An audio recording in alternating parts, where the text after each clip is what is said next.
The alarm systems across the Crithian border stations screamed into life at exactly 0600 hours. Admiral Vex Thor was drinking his morning stimulant when the emergency call came through. He set down his cup and moved quickly to the command center, his 4 arms moving with practiced efficiency as he pulled on his uniform jacket. "Report," he commanded, as he entered the vast circular room filled with holographic displays. Lieutenant Kreshna turned from her station, her eyes wide with confusion. "Admiral, we have a visual contact approaching Sector 9. But there's a problem." "Oh, what kind of problem?" "The ship appears on our optical scanners, but it doesn't exist on any other system. No electromagnetic signature. No warp trail. No quantum displacement. No thermal reading. Nothing. It's like watching a ghost." Vex Thor moved to the main display. There it was, clear as day on the visual feed. A vessel, clearly artificial, moving through space at incredible speed. The ship had a strange design, unlike anything in the Crithian database.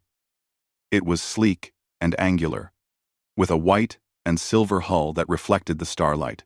"How fast is it moving?" Vex Thor asked. "0.7 light speed, sir. And it's not slowing down." The Admiral felt a chill run through his body. In his 40 years of military service, he had never seen anything like this. Every ship in the known galaxy left some kind of trace. Even the most advanced stealth vessels could be detected if you knew what to look for. But this ship was invisible to everything except the naked eye. "Send a full spectrum scan. Use every frequency we have," he ordered. The technicians worked frantically at their stations. Minutes passed. The results came back negative across the board. The ship simply didn't register on any detection system. "Try gravitational sensors," Vex Thor suggested. "Already did, sir." Nothing. The ship isn't creating any gravitational wake either. "That's impossible. Every object with mass creates gravitational effects." "Yes, sir. I know. But our instruments say there's nothing there." Vex Thor stared at the screen. The mystery vessel continued its steady approach toward Crithian space. He had to make a decision, and he had to make it fast. "Alert Fleet Commander Zarketh. Tell him we have an unidentified vessel approaching the border, and get me a line to the High Council." "Alert." Meanwhile, 3,000 light-years away, aboard the human exploration vessel, Horizon's Edge, Captain Jake Morrison was having a much more relaxed morning. He sat in the mess hall, eating scrambled eggs and reading reports on his datapad. The ship had been on its mission for 6 months now, exploring the outer reaches of known space and cataloging new star systems. "Morning, Captain," said Lisa Bennett as she sat down across from him with her coffee. The navigator looked tired. She had pulled a double shift the night before. "You look exhausted, Lisa. You should get some rest." "I will, soon. But there's something strange about our position. The star formations don't match our charts." "Number." Jake looked up from his eggs. "What do you mean?" Well, according to our maps, we should be seeing the Andromeda cluster on our port side. But it's actually showing up to starboard. And there are several star systems here that aren't in our database at all." "How far off are we?" Lisa shrugged. "Hard to say. Could be a problem with the charts. They're based on telescope observations from Earth. After all, we might just be seeing things from a different angle than expected." Jake nodded slowly. The Horizon's Edge was humanity's furthest-reaching vessel. They were explorers, pushing into regions no human had ever seen. It made sense that their maps might have some inaccuracies. "Keep monitoring it. Let me know if anything else seems off." "Will do, Captain." In the engine room, Kyle Sanders was having his own concerns. The chief engineer was a stocky man with grease-stained hands and a brilliant mind. He stood before the ship's main reactor, watching the readings with a frown. "Amy, can you come take a look at this?" Amy Chen stepped into the engine room. "What's up, Kyle?" "The quantum dampening field is drawing more power than usual." "Not by much." but it's noticeable. I'm wondering if we're passing through some kind of energy field or particle cloud. Could that be why Lisa's seeing navigational discrepancies? Kyle scratched his head. Maybe. The dampening field does mess with our sensors a bit. That's kind of the point. After all, the quantum dampening field was humanity's newest invention. It was the technology that allowed ships like the Horizon's Edge to travel through space without being detected. The field absorbed almost all electromagnetic radiation the ship produced and redirected it into subspace. It also masked their thermal signature and gravitational wake. The technology had been designed for stealth reconnaissance missions, though the Horizon's Edge was using it simply to avoid any potential hostile encounters while exploring. Should we shut it down? Amy asked. Nah, it's nothing critical. I just wanted to note it in the logs. Besides, the captain would have my head if I turned off our main defensive system out here in the middle of nowhere. Amy laughed. True enough. Well, let me know if you need anything. Back on the Crithian border station, the situation was growing more tense by the minute. Admiral Vex Thor stood before a holographic projection of Fleet Commander Zarketh, explaining the situation. So you're telling me we have a completely undetectable ship heading straight for our territory? Zarketh's voice carried clear frustration. Not completely undetectable, sir. We can see it with optical sensors. But yes, every other system we have shows nothing. What kind of technology could do that? Unknown, sir. Our science team is analyzing the data now. They say it shouldn't be possible according to known physics. Zarketh was silent for a moment. Could it be the Vex-Nar? Some new weapon? The mention of the Vex-Nar made everyone in the command center tense. The extra-dimensional invaders had been pushing into Crithian space for 3 decades, consuming everything in their path. They were adaptive, relentless, and nearly impossible to defeat. The design doesn't match Vex-Nar architecture, Vex Thor said. But I can't rule it out. What's your assessment, Admiral? Vex Thor looked at the image of the mysterious ship on his screen. I believe this is either a scout vessel from an unknown civilization, or it's a new type of weapon. Either way, we need to stop it before it penetrates deeper into our territory. Agreed. You have authorization to use force if necessary, but try to capture it intact if possible. We need to understand this technology. Understood, sir. The hologram faded. Vex Thor turned to his crew. Prepare the fleet for intercept, and get our best scientists ready. If we capture this ship, I want to know everything about it. The Crithian fleet moved into position. 12 warships formed a blockade across the mystery vessel's projected path. They were the pride of the Empire, equipped with plasma cannons, quantum torpedoes, and shields that could withstand a direct hit from a small star. Surely this would be enough to stop one unknown ship. On the Horizon's Edge, Dr. Helen Wright was in her quarters, studying alien languages. As the ship's xenolinguist, it was her job to prepare for potential first contact with alien species. She had been working on theoretical translation matrices based on mathematical principles that any intelligent species should understand. Her computer chimed with an incoming message from the bridge. Dr. Wright, please report to the captain's ready room. Helen made her way through the ship's corridors. The Horizon's Edge was relatively small as spacecraft went, with a crew of only 35 people. Everyone knew everyone else, and the atmosphere was usually relaxed and friendly. But as she walked, she noticed the crew seemed more tense than usual. Jake was waiting for her in his ready room along with Lisa and Kyle. Helen, thanks for coming. We might have a situation, Jake said. Lisa pulled up a star chart. I've been analyzing our position for the last 3 hours. Captain, I don't think we're in unexplored space anymore. I think we've accidentally crossed into someone's territory. What makes you think that? Jake asked. These star systems? Lisa pointed to several points on the chart. They show signs of artificial modification. Orbital platforms. Unusual energy readings. Things that suggest an advanced civilization. Artificed. Kyle leaned forward. And there's more. I've been picking up faint electromagnetic signals. They're heavily encrypted, and using frequencies we don't normally monitor. I only noticed them because I was doing a diagnostic on the quantum field generator. Jake felt his stomach tighten. Are you telling me we've stumbled into alien space without knowing it? That's exactly what I'm telling you, Lisa said. Helen spoke up. Not that we know of, Amy said from the doorway. But with our stealth systems active, they might not know we're here, or they might know exactly where we are and are planning their response, Jake said grimly. He stood up and moved to the window, looking out at the stars. Humanity had dreamed of finding alien life for centuries. First contact was supposed to be a moment of wonder and celebration, but if they had accidentally invaded someone's space, it could turn into humanity's worst nightmare. Options? He asked. Kyle spoke first. We could shut down the quantum dampening field, make ourselves visible, and try to open communication. Or we could reverse course and leave the way we came, Lisa suggested.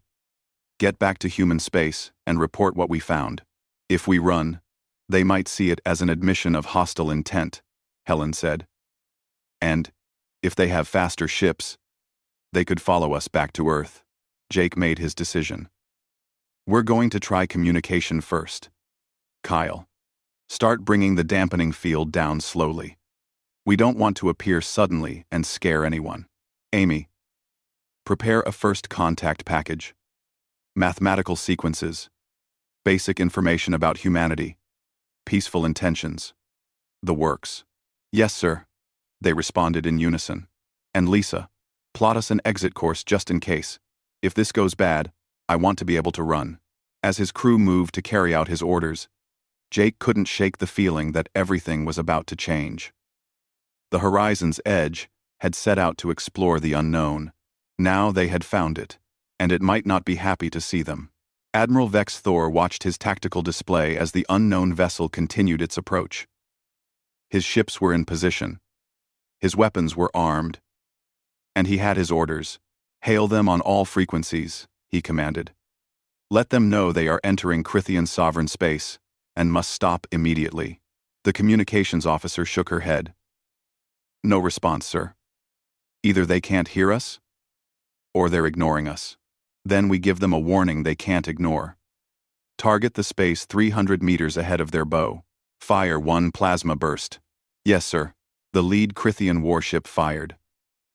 A bolt of superheated plasma shot through space, crossing the path of the approaching vessel. It was a warning shot, meant to intimidate, but not harm. On the horizon's edge, every alarm on the ship suddenly screamed to life. Jake Morrison was thrown forward as the ship's defensive systems engaged automatically. Alarms blared throughout the horizon's edge, and red emergency lights flooded the corridors. He grabbed the edge of his desk to steady himself and ran for the bridge. Report! He shouted as he burst through the doors. Lisa was already at her station, her hands flying across the controls. Captain? We just got hit with some kind of energy weapon. Shields absorbed most of it, but barely. Where did it come from? Multiple contacts, sir. 12 ships in a defensive formation directly ahead of us. They appeared on sensors the moment our shields activated. Jake dropped into his command chair and studied the tactical display. 12 large vessels, each one bigger than the horizon's edge, arranged in a perfect blockade. His mouth went dry. Kyle, status of the ship? The engineer's voice came through the intercom from the engine room. Shields are holding at 85%. That blast would have vaporized us if they'd hit us directly. Captain, I think that was a warning shot. Amy, are they trying to communicate? The communications officer shook her head, her expression frustrated. I'm picking up dozens of transmissions on multiple frequencies, but I can't understand any of it. The quantum dampening field is still partially active. It's interfering with both our incoming and outgoing signals. Shut it down completely, right now. Yes, sir. Kyle's voice came through again. Captain, bringing down the field will make us completely visible to them. They'll be able to scan every system we have. I know. But if we don't show them we're trying to communicate, they might think that warning shot wasn't enough. Do it. The quantum dampening field collapsed. For the first time in 6 months, the horizon's edge became fully visible to the outside universe. Every electromagnetic emission, every thermal signature, every quantum fluctuation suddenly became detectable. On the Crithian flagship, the sensor stations exploded with data. Admiral, the vessel just appeared on all our systems simultaneously, Lieutenant Kreshna reported, her voice filled with shock. I'm reading power signatures, electromagnetic emissions, thermal output. It's all there now. Vexthor leaned forward. Analyze those signatures. What kind of technology are we looking at? The science officer's hands trembled slightly as he read the data. Sir, this doesn't match anything in our database. The power generation system appears to be based on zero-point energy extraction. That's theoretical technology. We abandoned research on it 2 centuries ago because it was deemed impossible. Clearly someone figured it out, Vexthor said dryly. What about weapons? Minimal offensive capabilities. I'm reading what appear to be defensive plasma turrets and some kind of kinetic projectile system. Nothing that could threaten our shields. Trom. So it's not a warship. No, sir. It appears to be an exploration or research vessel. Vexthor studied the alien ship on his screen. It was small, perhaps 1/10 the size of his flagship. If it was truly just an explorer, then firing on it again could be seen as an act of aggression against an unknown species. But if it was a scout for a larger invasion force, hesitating could cost the Empire dearly. Keep weapons locked on target but hold fire. Continue hailing them. On the horizon's edge, Amy suddenly jumped in her seat. Captain, I'm getting something. Multiple transmissions, all different frequencies and modulation patterns. They're definitely trying to talk to us. Can you understand any of it? Not yet. The language is completely alien. But I'm recording everything and feeding it to the translation computer. Jake turned to Helen, who had rushed to the bridge when the alarm sounded. Doctor, how long to crack an alien language? Helen Wright pulled up a station and began analyzing the incoming transmissions. With a good sample size and assuming they're using mathematical principles as a foundation, maybe 20 or 30 minutes. But that's optimistic. We might not have 30 minutes. Amy, send our first contact package. Hopefully they'll understand we're trying to communicate. Amy transmitted the carefully prepared message humanity had created for exactly this scenario. It started with prime numbers, then moved to simple mathematical equations, basic chemistry, and finally, a series of images showing Earth, humans, and the solar system. It was designed to be universally understandable to any species with advanced mathematics and science. The Crithians received the transmission, and their own xenolinguists immediately began analyzing it. It's a first contact protocol, the Crithian translation specialist Torin announced. They're trying to establish basic communication using mathematical principles. This is standard procedure for species making their first interstellar contact. Vexthor felt some of the tension leave his shoulders. So they're not hostile? The transmission suggests peaceful intent, sir. They appear to be explorers who accidentally entered our space. How is that possible? Every species in the galaxy knows about the Crithian Empire. Toron studied the data more carefully. Sir, according to their transmission, their homeworld is located in a region we've never explored. They may genuinely not know we exist. Fleet Commander Zarketh's hologram appeared beside Vexthor. What's the situation, Admiral?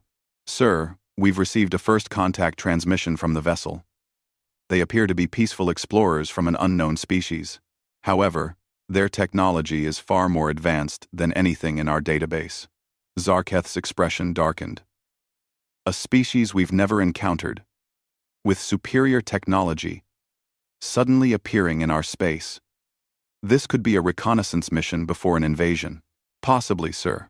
But they could also be genuine explorers who made a navigation error. I want that ship boarded and searched. We need to know what we're dealing with. Vexthor nodded. Understood. I'll lead the boarding party myself. Aye. Be careful, Admiral. We don't know what they're capable of. The hologram faded. Vex Thor turned to his second-in-command. Prepare a shuttle and a security team. Make sure everyone is equipped with translators and recording equipment. And tell them to keep weapons holstered, unless absolutely necessary. On the horizon's edge, Helen suddenly looked up from her station with wide eyes. Captain, I think I've got something. The alien transmissions are following a grammatical structure similar to ancient Sumerian, but with mathematical modifiers. If I'm right about the pattern, I think they're asking us to stop moving and prepare to be boarded. Jake felt his heart skip a beat. Boarded? Are you sure? About 70% sure. The translation isn't perfect yet, but that's the general meaning. Lisa spoke up. Captain, a small craft has just launched from their largest ship. It's heading straight for us. Jake had to make a decision fast. They were outnumbered and outgunned. Running would definitely be seen as hostile. Fighting was suicide. That left only one option. Bring us to a complete stop. Amy, send a response indicating we understand and will comply. Helen, how do we say we come in peace? Helen quickly worked out a mathematical sequence that should convey peaceful intentions. Amy transmitted it. Kyle, I need you up here. Lisa, you too.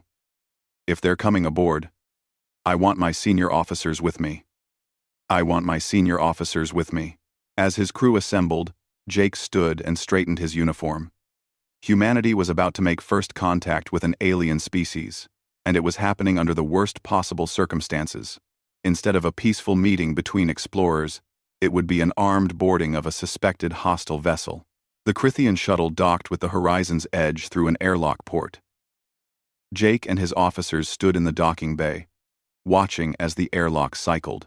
His hand instinctively moved toward the pistol on his belt, but he forced himself to keep his arms at his sides. Appearing hostile now would be disastrous. The airlock opened with a hiss. Admiral Vex Thor stepped through, and Jake Morrison got his first look at an intelligent alien species. Vex Thor stood nearly 7 feet tall, with scaled blue skin and 4 arms. His eyes were large and golden, set in a reptilian face that somehow conveyed both intelligence and authority. He wore what was clearly a military uniform, and he was flanked by 6 armed guards in combat armor. For a long moment, neither side moved. Human and alien simply stared at each other, both realizing they were witnessing a historic moment, despite the tense circumstances. Vex Thor held up one of his hands in what appeared to be a peaceful gesture. He spoke, his voice deep and resonant, producing sounds no human throat could make. Helen stepped forward carefully. She held up her datapad, which was attempting to translate the alien speech in real time. The translation was rough, but understandable. I am Admiral Vex Thor of the Crithian Imperial Fleet. Identify yourselves. Jake took a breath and replied slowly, giving Helen's device time to translate. I am Captain Jake Morrison of the human exploration vessel Horizon's Edge. We come in peace and mean no harm to you or your people. The translation device rendered Jake's words into Crithian. Vex Thor's eyes widened slightly. Human? We have no records of your species. How did you enter Crithian space without detection? We didn't know this was Crithian space. Our star charts are incomplete. We're explorers from Earth, and this is our first encounter with intelligent, alien life. Vex's Thor seemed to process this information. Your stealth technology made you invisible to our sensors. We could only see you with visual observation. How is this possible? APM. APM. Vex's Thor. APM. Kyle spoke up. It's called a quantum dampening field.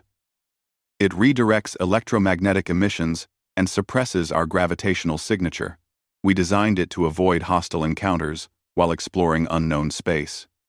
Ironically, it seems to have caused one instead. Helen's translation device worked both ways, rendering Kyle's explanation into Crithian.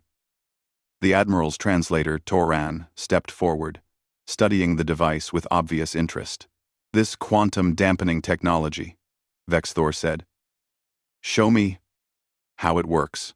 Jake glanced at his crew. Revealing their technology could be dangerous, but refusing would definitely be seen as hostile. Kyle, give the Admiral a basic overview. Nothing classified. Kyle led Vex Thor and his team toward the engine room. As they walked through the ship's corridors, the Crithians studied everything with intense interest. Their recording devices captured every detail of human technology. In the engine room, Kyle pulled up a holographic display showing the quantum dampening field generator. The principle is simple, he explained. We create a field that exists partially in normal space and partially in subspace. Any electromagnetic radiation we produce gets redirected into the subspace layer, making us invisible to conventional sensors. One of the Crithian scientists accompanying Vex Thor made a sound of disbelief. That should be impossible. The energy requirements alone would be enormous. That's why we use a zero-point energy reactor, Kyle said, pointing to another section of the ship. It extracts energy from quantum vacuum fluctuations. Basically, we're borrowing energy from the fabric of space itself. The Crithian scientists exchanged glances. Tauren spoke quickly to Vex Thor in their own language. The Admiral's expression was unreadable, but Jake could tell something important was being discussed. Finally, Vex Thor turned back to Jake. Captain Morrison, your technology represents theories we abandoned as impossible long ago.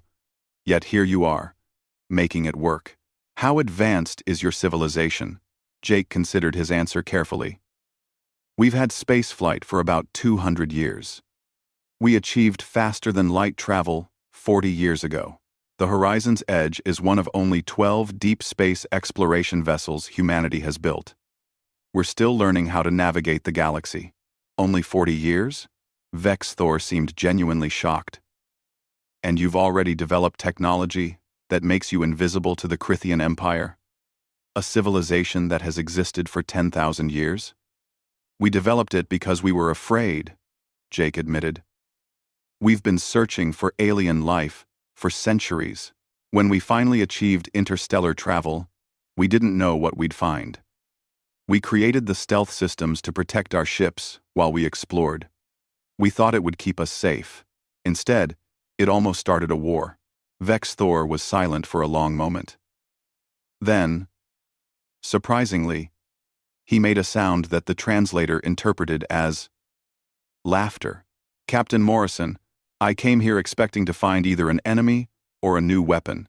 Instead, I find curious explorers who accidentally stumbled into my space while trying to stay hidden.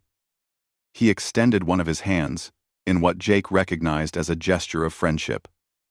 Welcome to the galaxy. Though perhaps next time, arrive with your lights on.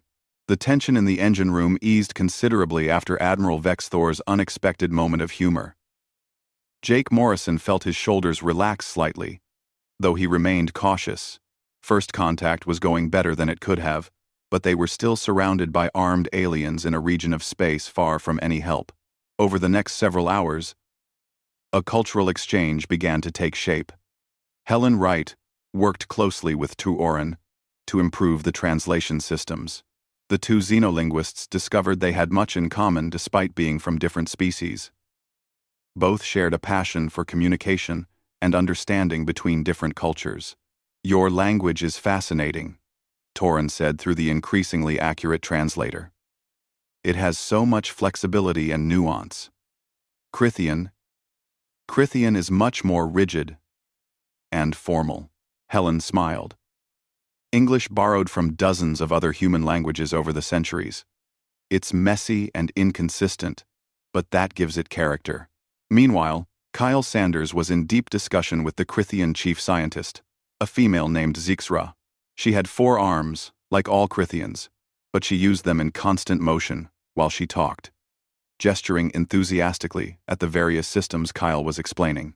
The quantum dampening field was actually an accident, Kyle admitted. We were trying to create a better shield system. One of our researchers made an error in the calculations. And instead of strengthening the shields, the prototype made our test ship completely disappear from sensors. Zixra's eyes widened. An accident? You stumbled upon this technology by mistake? That's how a lot of human discoveries happen. Penicillin, microwave ovens, sticky notes. Some of our best inventions came from happy accidents. This is remarkable. We Crithians pride ourselves on careful, methodical research. We would never have discovered this, because we wouldn't have made that particular mistake. Your approach to science is so different from ours. Admiral Vex Thor listened to these exchanges while studying the ship's layout. He was particularly interested in the neural interface navigation system that Lisa Bennett demonstrated for him. The navigator connects directly to the ship's sensors? He asked, watching Lisa sit in her station with a neural crown on her head. It's not a direct connection, Lisa explained. The crown reads my brain activity and translates it into commands. It lets me process navigational data much faster than using manual controls. I can feel the ship's position in space, sense gravitational fields, and calculate courses almost instinctively. Vex Thor shook his head in amazement. We use purely mechanical interfaces. The idea of connecting a living mind to a machine seems dangerous. It can be, if not done carefully. But the neural crown is completely passive. It only reads my thoughts. It can't put anything into my brain. Jake watched all of this from the bridge, feeling increasingly uneasy. The Crithians were learning everything about human technology.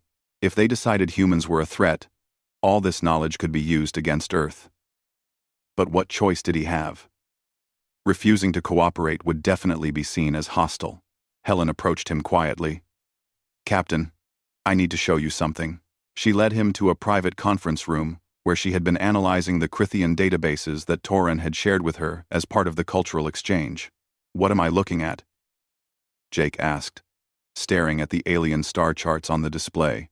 This is a map of Crithian territory. The red areas are what they call dead zones. Regions that were once populated, but are now completely lifeless. Jake studied the map. The red zones formed a pattern, starting at the galactic rim and slowly spreading inward like a cancer. What happened to these systems? Something called the Vex-Nar.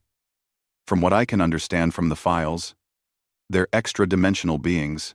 They started appearing in Crithian space about 30 years ago and have been consuming star systems ever since. The Crithians have been fighting them this entire time. Are they winning? Helen's expression was grim. No. They're losing. Slowly but steadily, the Vex-Nar are pushing deeper into Crithian territory. The Empire is desperate. That's why they reacted so strongly to us. They thought we might be another threat they couldn't afford. Jake sat down heavily. Do the Vex-Nar know about Earth? I don't think so. Human space is in a completely different direction, far from the front lines. But Captain, there's something else. Look at this. She pulled up another map, this one showing the horizon's edge's flight path. We crossed through this region here. According to the Crithian database, this entire sector should be Vex's-Nar territory. It was consumed 8 months ago. But we didn't see anything unusual. Exactly. We flew right through an area that should have been crawling with hostile aliens, and we never detected a thing. Neither did they, apparently. Jake understood immediately. The quantum dampening field. It must make us invisible to them. The Vex-Nar can detect and adapt to any technology they encounter. That's why the Crithians can't win. Every weapon they use, every tactic they try, the Vex-Nar learn to counter it within hours. But they can't adapt to something they can't detect. Jake stood up and began pacing. We need to tell Admiral Vex Thor about this. Are you sure? Once we tell them, they're going to want our stealth technology. And if they copy it, they'll know how to detect it too. We'd lose our main advantage. Advantage for what? We're explorers, not warriors. If the Vex-Nar are as dangerous as these files suggest, and they keep spreading, eventually they'll reach human space too. Better to help the Crithians stop them now. Helen nodded slowly. You're right. I just hope we're making the right choice. They found Admiral Vex Thor in the mess hall, where several of his crew members were cautiously trying human food. The Admiral himself was examining a cup of coffee, with obvious suspicion. "Admiral, we need to speak with you privately," Jake said. Vex Thor set down the coffee cup, looking relieved for an excuse not to drink it. They moved to the conference room, where Jake had Helen display her findings. "You've accessed our database?" Vex Thor asked, though he didn't sound angry. "Your linguist Toren gave Helen access as part of the cultural exchange. We didn't mean to pry into military secrets, but we discovered information about the Vexnar." Vex Thor's expression darkened. "What about them? Our flight path took us through several systems that should be under Vexnar control, but we never encountered them. We think our quantum dampening field made us invisible to them." The Admiral was silent for a long moment, processing this information. Then he stood abruptly. "Come with me. There's something you need to see." 2. Vexa Thor led them to his shuttle and piloted it back to his flagship. The Crithian warship was massive, easily 50 times larger than the Horizon's Edge. As they docked and moved through its corridors, Jake was struck by how militaristic everything was. There were no decorations, no personal touches. Everything was functional and efficient. They entered a secure briefing room where Fleet Commander Zarketh was waiting via hologram. "Admiral, I wasn't expecting you back so soon. And you've brought the humans?" "Yes, sir. They've discovered something important." Vex Thor gestured to Jake. "Please, explain what you told me." Jake repeated the information about their flight path and the Vexnar territory. Zarketh listened intently, his reptilian face unreadable. "If what you're saying is true, your stealth technology could change everything. The Vexnar's greatest weapon is their ability to adapt. They analyze every attack we make, every defense we raise, and within hours they've developed a counter. We can't surprise them. We can't hide from them. They always know where we are and how to kill us. But they couldn't detect us," Jake said, "because your technology is so fundamentally different from ours. We could try to explain quantum dampening fields to the Vexnar, and they still wouldn't understand it because they have no frame of reference. It's completely outside their experience." Helen spoke up. "Captain, I think I understand what they're saying. It's like trying to teach a fish to breathe air. The fish can learn all about lungs and oxygen, but it still can't use that knowledge because it's physically incompatible with being a fish." "Exactly," Zarketh said. "The Vexnar exist partially in another dimension. They can detect electromagnetic radiation, gravity, thermal energy, quantum fluctuations. But a field that redirects emissions into subspace? That's invisible to them. They don't have the sensory organs to perceive it." Vex Thor pulled up a tactical display showing the front lines of the war. "We're losing, Captain Morrison. We've lost 17 systems in the past year alone. At this rate, the Vexnar will reach our core worlds within 5 years." Jake felt the weight of that statement. An entire galactic civilization facing extinction.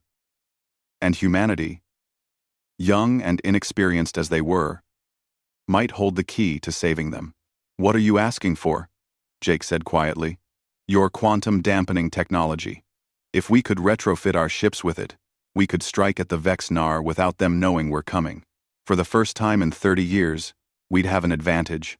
And in exchange, we share our knowledge with you. Our star charts, our technology, our history. We formally recognize humanity as an independent species, with full rights under galactic law. And we give you access to the Galactic Trade Network." Jake looked at Helen, then back at the Admiral. "I don't have the authority to make that decision. I'm just an exploration captain. This would need to be approved by Earth's government. We understand. But the Vexnar won't wait for bureaucracy." "There's another problem," Kyle said. He had been quiet until now, studying the Crithian ship schematics on the display. "Our quantum dampening field was designed for a ship the size of the Horizon's Edge. Your warships are 50 times larger. The power requirements would be enormous. Your reactors can't generate enough energy. Could we use your zero-point reactors? Zixra asked.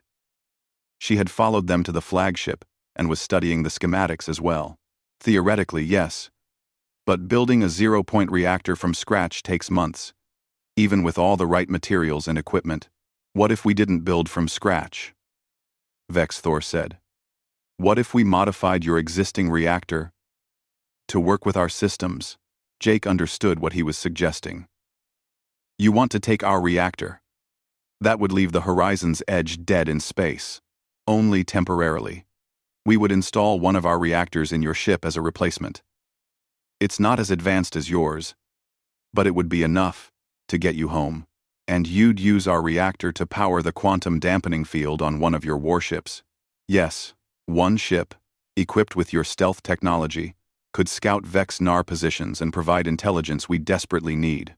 It wouldn't win the war by itself, but it would buy us time. Jake looked at his crew. Kyle looked uncertain. Helen seemed to be weighing the moral implications. Lisa was studying the tactical displays, her navigator's mind already calculating possibilities. Captain, Lisa said softly. We crossed through 6 Vex-Nar systems without knowing it. If they spread to human space, we wouldn't stand a chance. We don't have warships or planetary defenses.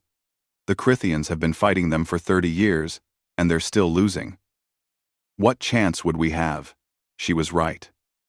If the Vex-Nar continued their expansion unchecked, eventually they would reach Earth. And humanity, with only 12 exploration ships and no military to speak of, would be helpless. Jake made his decision. We'll need to set up a communication relay to contact Earth. This needs to be approved by our government. But while we're waiting for that approval, we can start the technical preparations. Kyle, work with Zixra to figure out how to transfer our reactor to a Crithian ship. Vex Thor extended his hand again. Thank you, Captain. You may have just saved billions of lives. Jake shook the alien hand, hoping he had made the right choice. Humanity had come to the stars, looking for knowledge and wonder. Instead, they had found a galaxy at war. And now, whether they wanted to or not, they were part of it. Setting up the communication relay took 3 days. Kyle Sanders and Zixra worked around the clock to create a quantum entanglement link that could bridge the vast distance between Crithian space and Earth. It was a hybrid of human and alien technology, using Crithian long-range transmitters powered by human quantum processors. When the link finally connected, Jake Morrison found himself face-to-face with Admiral Patricia Hayes of Earth's Space Command. She appeared on the holographic display, looking tired and worried. It was the middle of the night in Earth's time zone. Captain Morrison, your report is difficult to believe. You're telling me you've made first contact with an alien empire, and now you want to give them our most advanced technology? Yes, ma'am. I know how it sounds. But the threat is real. The Vex-Nar are consuming star systems at an alarming rate. If they're not stopped, they'll eventually reach Earth. Eventually could be decades or even centuries away. Or it could be years. We don't know how fast they can spread, or if they'll accelerate once they've consumed Crithian space. What we do know is that the Crithians have been fighting them for 30 years with advanced technology and they're still losing. If they fall, we'll be facing the Vex-Nar alone, with far less capability to defend ourselves. Admiral Hayes was silent for a moment. Behind her, Jake could see other military officials and government representatives gathering, awakened by the urgent call. Let me speak with this Admiral Vex Thor. The Crithian admiral stepped into view. Even though he was communicating through hologram across thousands of light years, his presence was commanding. Admiral Hayes, I am Admiral Vex Thor of the Crithian Imperial Fleet. I understand your reluctance to trust us. We are strangers to you, but I assure you, the threat we face is real, and it concerns all life in this galaxy. Tell me about the Vex-Nar. What exactly are we dealing with? Vex's Thor brought up tactical data. The Vexes Nar are extra-dimensional entities. They exist partially in our reality, and partially in another dimension we cannot perceive. They consume all organic and technological matter they encounter, breaking it down to its component atoms and absorbing it into their collective. Like a hive mind? Worse than that. Each individual Vex Nar shares experiences with all others instantaneously. When one learns something, they all know it. When one adapts to a weapon, they all become resistant. They are a collective intelligence that spans their entire species. Helen Wright stepped forward. I've been studying their communication patterns in the Crithian database. They don't have language as we understand it. They share thoughts and memories directly. It's a form of collective consciousness that makes them incredibly efficient at adaptation. Admiral Hayes looked grim. And you've been fighting them for 30 years? Yes. We have superior firepower and numbers, but they have superior adaptability. Every battle teaches them how to fight us better. We estimate we've killed billions of them, but it doesn't matter. They learn from each death and come back stronger. A woman's voice came from behind Admiral Hayes. Jake recognized her as President Sarah Mitchell, Earth's head of government. Admiral Vexi Thor, if we give you our stealth technology, what guarantee do we have that you won't use it against us? None, Madam President. I cannot promise you anything except the truth. We need your help. In exchange, we offer knowledge, technology, and formal recognition of humanity as a sovereign civilization under galactic law. We also offer alliance against a common threat, but you must decide if you trust us. President Mitchell looked at Jake. Captain Morrison, you've spent the last 3 days with these aliens. What's your assessment? Jake chose his words carefully. Madam President, they're not human, but they're not monsters either. They have families. They have culture. They have hopes and fears just like us. Admiral Vex's Thor could have destroyed our ship when we first entered his space. Instead, he chose to investigate and communicate. That shows restraint and wisdom. I believe we can trust them. The President nodded slowly. Very well. Captain Morrison, you are authorized to provide the Crithians with the quantum dampening field technology and 1 0-point reactor. In exchange, we want full access to their star charts, scientific databases, and a formal treaty of alliance. Admiral Vex's Thor, can you agree to these terms? I can, Madam President. Though I must note that some of our technology will take years for your species to understand and utilize. We are a civilization 10,000 years old. You have had spaceflight for less than a century.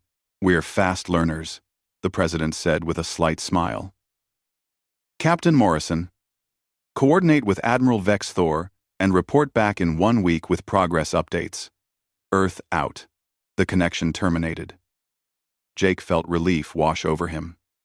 He had gambled with the future of humanity, and, for now at least, it seemed to have paid off. Over the next 5 days, Kyle and Zixra worked to transfer the Horizon's Edge's 0-point reactor to a Crithian warship called the Silent Strike. It was one of their newest vessels, chosen specifically for this retrofit because its systems were most compatible with human technology. The power coupling is the tricky part, Kyle explained to a group of Crithian engineers. The 0-point reactor produces a different type of energy than your antimatter cores. We need to build a conversion system that can feed your ship's systems. Zixra was taking detailed notes. And the quantum dampening field generator? That's actually the easy part. Once we have stable power, the field generator can be installed in about 6 hours. The hard part is calibrating it for a ship this size. This ship is huge. We'll need to increase the field strength by a factor of 50. Can the reactor handle that? Kyle grinned. That's the beauty of 0-point energy. It scales almost infinitely. The bigger the field we need, the more energy we pull from quantum vacuum fluctuations. Within limits, of course. Eventually, you hit diminishing returns. But for this? Yeah, we can do it.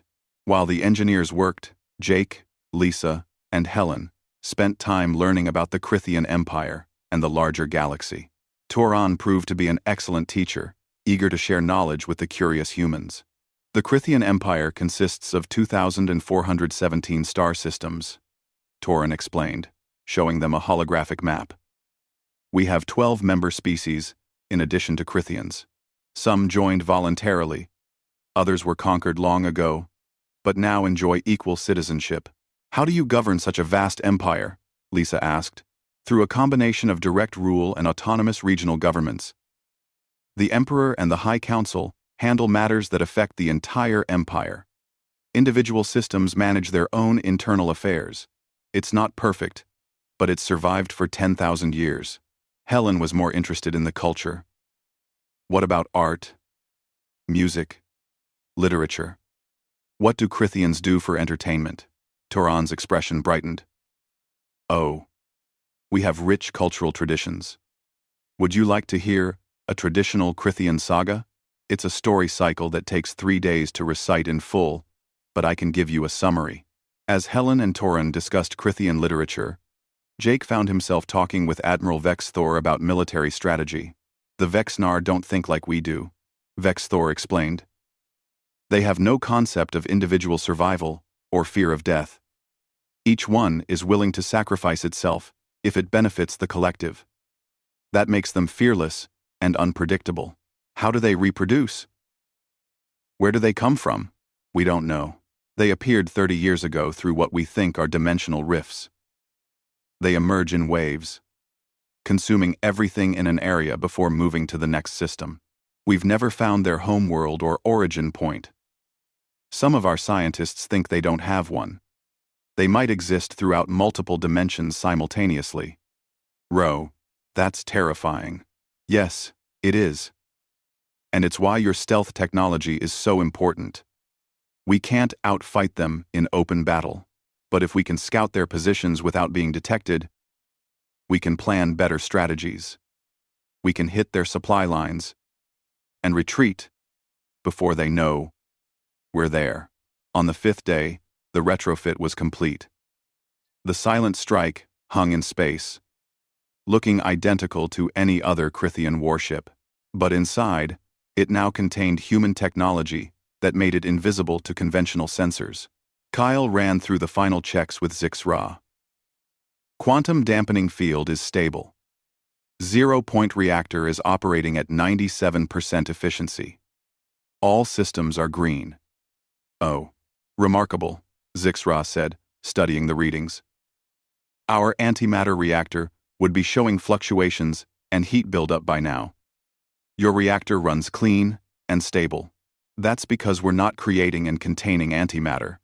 We're just borrowing energy from the universe. It's much more elegant.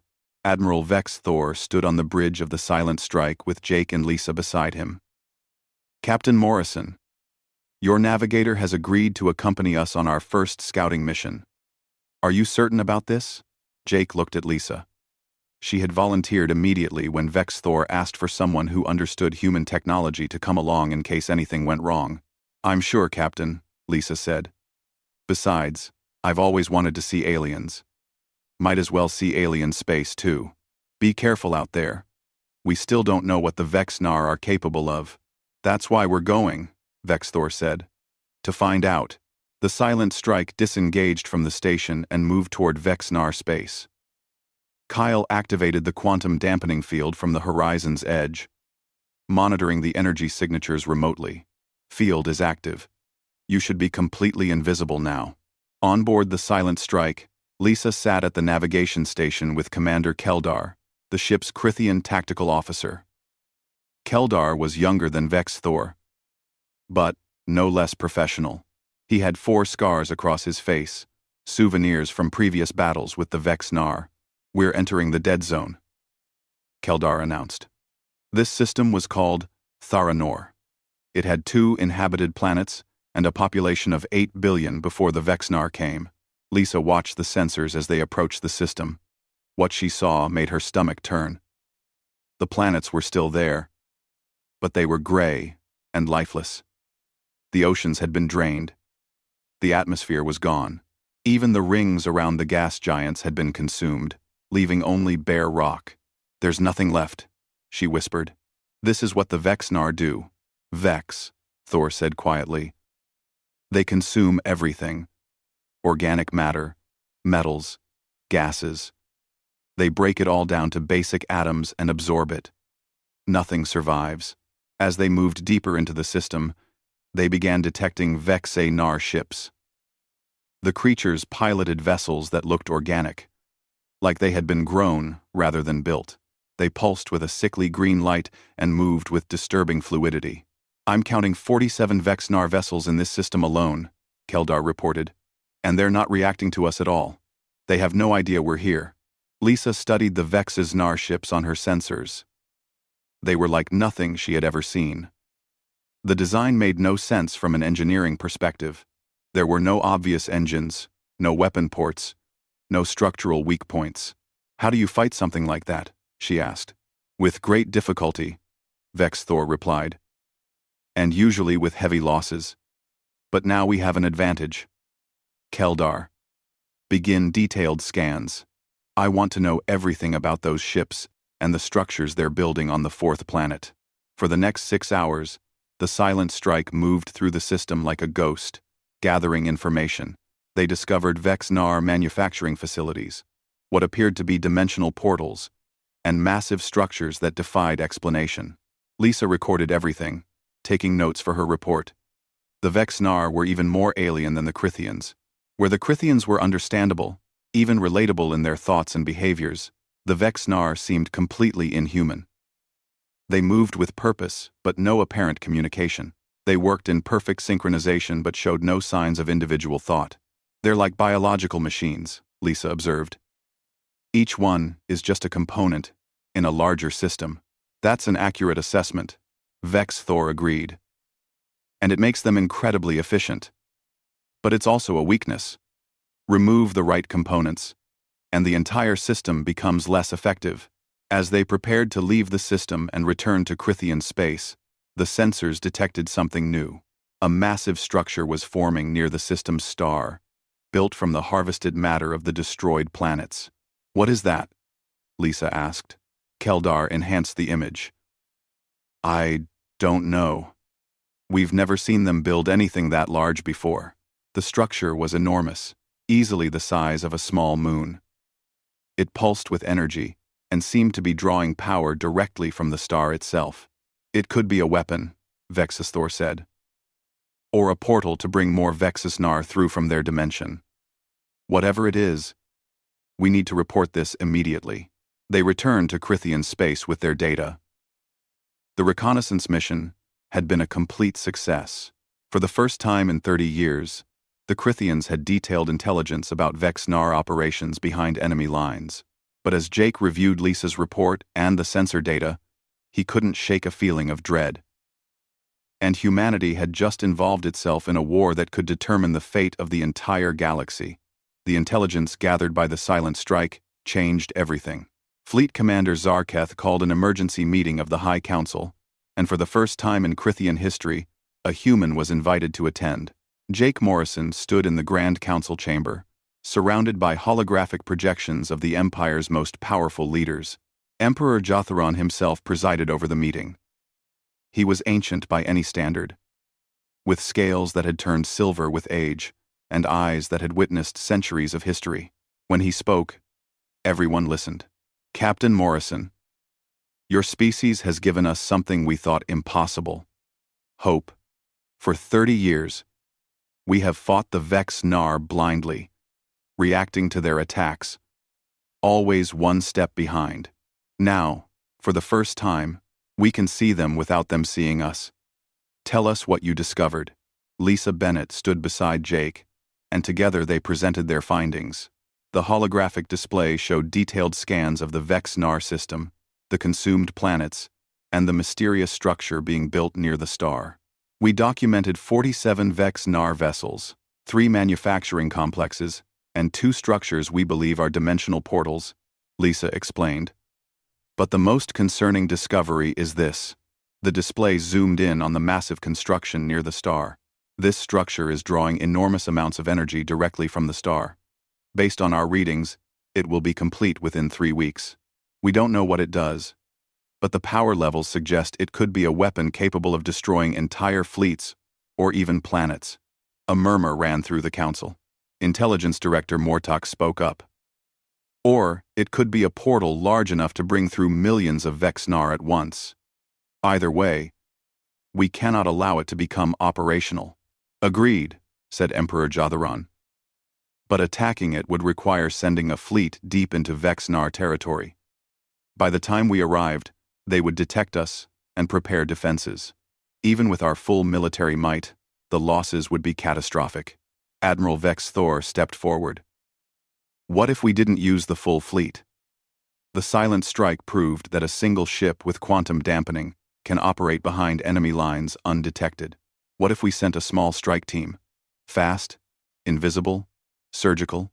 One ship against an entire Vexnar system? Mortok said skeptically. Even invisible, one ship doesn't have the firepower to destroy a structure that size. Kyle Sanders had been standing quietly behind Jake, but now he spoke up. Actually, you wouldn't need to destroy it. You just need to destabilize it. And any round. All eyes turned to the human engineer. Kyle pulled up a technical schematic. I've been analyzing the energy readings from the structure. It's pulling power from the star using what looks like a magnetic field that reaches into the star's core. If you disrupt that field, the feedback could cause a chain reaction. The structure would tear itself apart. How do we disrupt the field? Asked Zixra, who had been consulting with the Council's science advisors. With a precisely calibrated quantum pulse. The same technology that powers our dampening field can also be weaponized. We'd need to modify the silent strike systems, but it's doable. Fleet Commander Zarketh studied the proposal. How close would the ship need to get? Within 1,000 kilometers of the structure. Close enough that even a small error could get the ship caught in the explosion. That's suicide, Mortok said flatly. Maybe, Kyle admitted. But it's also the best chance you've got. A full fleet assault would definitely fail. This might work. Emperor Jotharon looked at Jake. Captain Morrison, you have given us this technology and this plan. Will you also give us the crew to carry it out? Captain Morrison, Captain Morrison, Captain Morrison. Jake felt the weight of every eye in the chamber on him. He thought about Earth, about humanity's brief time in space, about the 12 exploration ships that represented humanity's entire presence in the galaxy. With respect, Your Majesty, this isn't my decision to make. I need to consult with my government. The Emperor nodded. Understood. But, decide quickly. We have 3 weeks before that structure becomes operational. Jake immediately contacted Earth again. This time, the entire Space Command was present, along with President Mitchell and her cabinet. You're asking for permission to send our people into combat, Admiral Hayes said. The Horizon's Edge is an exploration vessel. Our crew are scientists and engineers, not soldiers. I know, ma'am. But we're the only ones who fully understand the quantum dampening technology. If something goes wrong during the mission, a Crithian crew might not be able to fix it in time. President Mitchell spoke up. Captain Morrison, I appreciate the position you're in. You've handled first contact brilliantly, and I don't doubt your judgment. But I need to ask you directly. Do you believe this mission is necessary? Yes, Madam President. If that structure becomes operational, it could shift the entire war in the Vexnar's favor. The Crithians would be overwhelmed within years, maybe months, and then the Vexnar would turn their attention to other parts of the galaxy. Eventually, that means Earth. You're saying we have to fight them now, before they become an immediate threat to us? I'm saying that the Crithians have been our shield for 30 years without us even knowing it. They've been dying to hold back an enemy that would consume us all. Now, we have the chance to help them win. It feels wrong to refuse. The President was silent for a long moment. Then she looked at Admiral Hayes. Admiral? Your assessment? Captain Morrison is right. If the Vexnar continue unchecked, they'll eventually threaten Earth. Better to stop them now, while we have allies who can help us. I recommend we authorize the mission. Very well. Captain Morrison, you have authorization to proceed. But I want something clear. This is a volunteer mission. No one goes unless they choose to. Understood? Yes, Madam President. Jake gathered his crew in the mess hall of the Horizon's Edge. All 35 members of the crew were present, from the senior officers to the maintenance technicians. I'm not going to sugarcoat this, Jake began. The Crithians are planning a strike mission deep into enemy territory. It's dangerous, possibly suicidal, but if it succeeds, it could save billions of lives and potentially end this war. They've asked for volunteers from our crew to accompany their team. I'm going, but the rest of you need to decide for yourselves. No one will think less of you if you choose to stay behind. For a moment, no one spoke. Then Kyle stood up. I'm going. You'll need an engineer who knows the quantum systems inside and out. Lisa stood next. Navigation is my specialty. You'll need me to plot courses through Vex-Nar space. Amy rose from her seat. Someone needs to handle communications. That's me. Helen Wright was next. If we're making history, someone should record it properly. I'm coming too. One by one, the entire crew stood. Every single person volunteered. Jake felt his throat tighten with emotion. You're all crazy, you know that? We learned from the best, Captain, Kyle said with a grin. The next 2 weeks were a flurry of preparation. Kyle worked with Crithian engineers to modify the Silent Strike's quantum dampening field generator into a weapon. It was delicate work, requiring precise calibrations and multiple test runs. The field generator creates a bubble of quantum instability, Kyle explained to Commander Keldar. Normally, we use that to hide the ship, but if we reverse the polarity and amplify the output, we can project that instability outward as a pulse. When it hits the Vex-Nar structure's magnetic field, it'll cause the field to collapse, and the structure will destroy itself in the resulting energy release. Keldar finished. Elegant. Meanwhile, Lisa worked with Crithian navigation specialists to plot the safest route to the target system. They would need to pass through 3 Vex-Nar-controlled systems without being detected. The key is to avoid their patrol patterns, Lisa explained, marking routes on the star chart. The Vex-Nar move in predictable patterns because they're all part of the same collective consciousness. If we can identify the pattern, we can slip between the gaps. Admiral Vex's Thor assigned his best tactical team to the mission.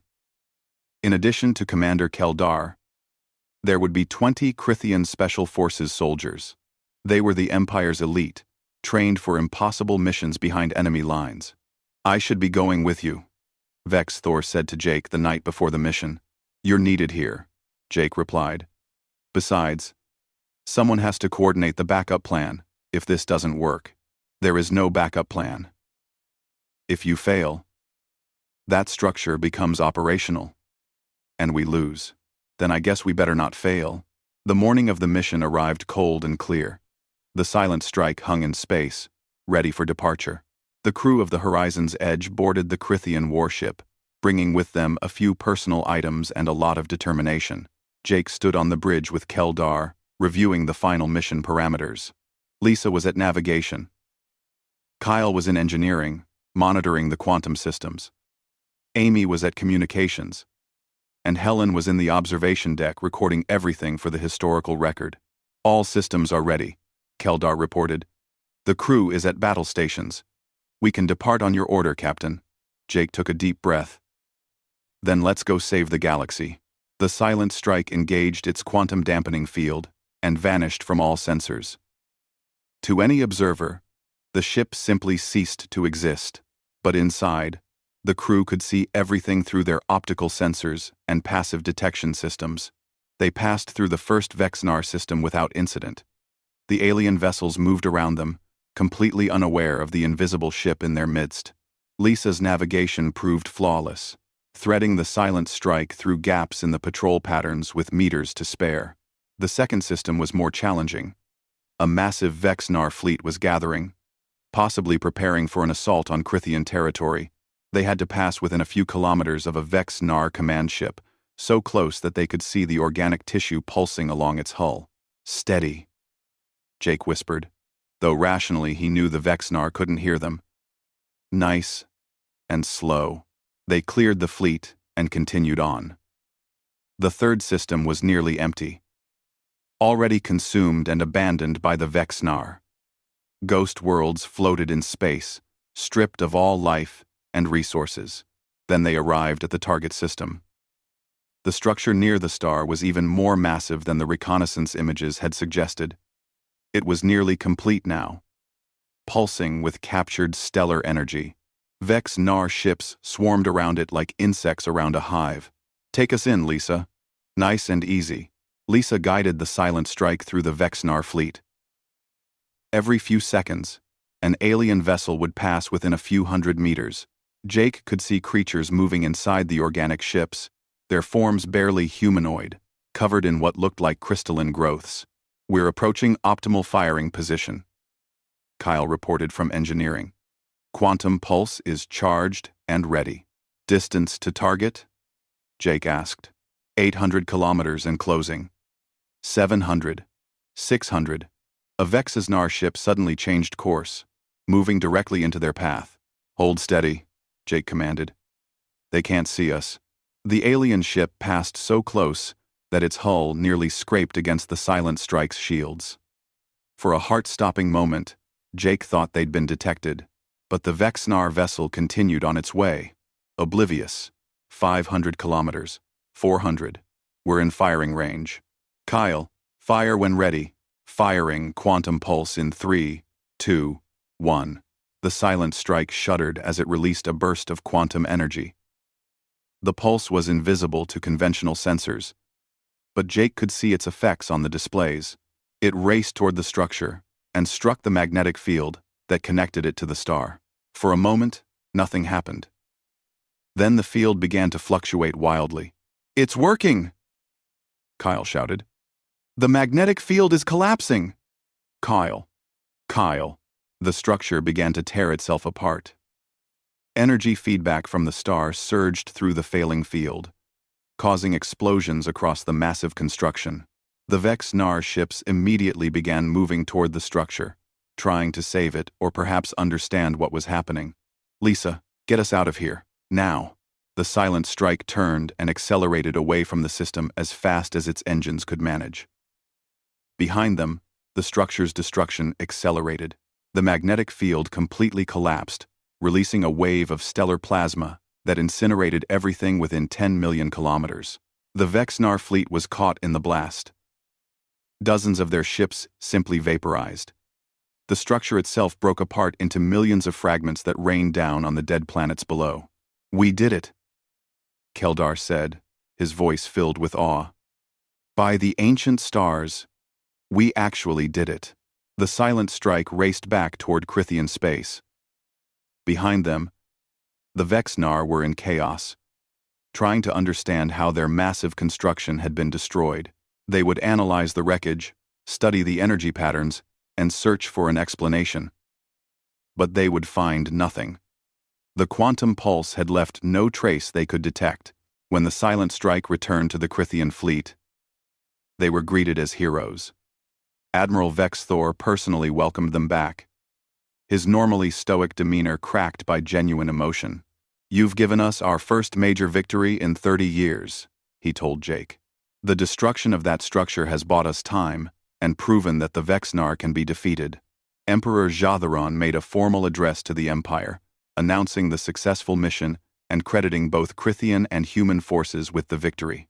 He declared that humanity would be granted full alliance status, with access to all Crithian star charts, technology, and trade networks. But more importantly, he announced something that would change the course of the war. The Crithian Empire would begin immediate production of quantum dampening technology for their entire fleet. Every warship, every scout vessel, every transport would be retrofitted with human stealth systems. Kyle and Zixra led the project, training Crithian engineers in the principles of quantum dampening and zero-point energy generation. It would take months, perhaps years, to outfit the entire fleet. But for the first time in decades, the Crithians had hope. As Jake prepared the Horizon's Edge for its journey back to Earth, Admiral Vex Thor came to say goodbye. "Your species is remarkable," the Admiral said. "You've been in space for less than a century, yet you've changed the course of a war that's raged for 3 decades. We just had a different perspective," Jake replied. "Sometimes, that's all it takes. A fresh set of eyes. Looking at an old problem. Will you come back?" "Oh, definitely. Humanity has a lot to learn about the galaxy. And from what I've seen, the galaxy could use a little bit of humanity's optimism and creativity." Vex Thor extended his hand one final time. "Then, welcome to the stars, Captain Morrison. May your people find the wonders they seek, and may we face the dangers together." The Horizon's Edge, now equipped with a Crithian antimatter reactor and loaded with more data than Earth's computers could process in a year, began its journey home. Jake stood on the bridge with his crew, looking out at the stars. "So," Lisa said with a smile, "we set out to explore the unknown and ended up helping win a war. That's not what I expected when I signed up for this mission." "Nothing in life ever is," Jake replied. "But that's what makes it an adventure." Amy looked up from her communication station. "Captain, I'm receiving a transmission from Earth. They want a full report as soon as we're in range. Tell them we'll be home in 3 months, and tell them we have incredible news. We're not alone in the universe. We have allies. We have friends, and humanity's journey to the stars has just begun." As the Horizon's Edge jumped to faster than light speed, Jake thought about what they'd discovered. The galaxy was vast and dangerous, filled with wonders and terrors beyond imagination. Ancient empires rose and fell. Monstrous enemies threatened all life. But through it all, intelligence and courage could prevail. Humanity had come to the stars, afraid and alone, hiding behind stealth technology because they didn't know what they'd find. They'd found a galaxy at war, a civilization on the brink of collapse, and an enemy that consumed worlds. But they'd also found something more important. They found that despite all their differences, despite being separated by thousands of light years and millions of years of evolution, humans and aliens could work together. They could trust each other. They could become friends. Jake smiled as he watched the stars streak past the viewport. Humanity had given the Crithians hope and the technology to fight back. But the Crithians had given humanity something just as valuable. They'd given them a place in the galaxy, a purpose, a reason to reach for the stars. And in a universe full of darkness and danger, that light of hope might be the most powerful weapon of all.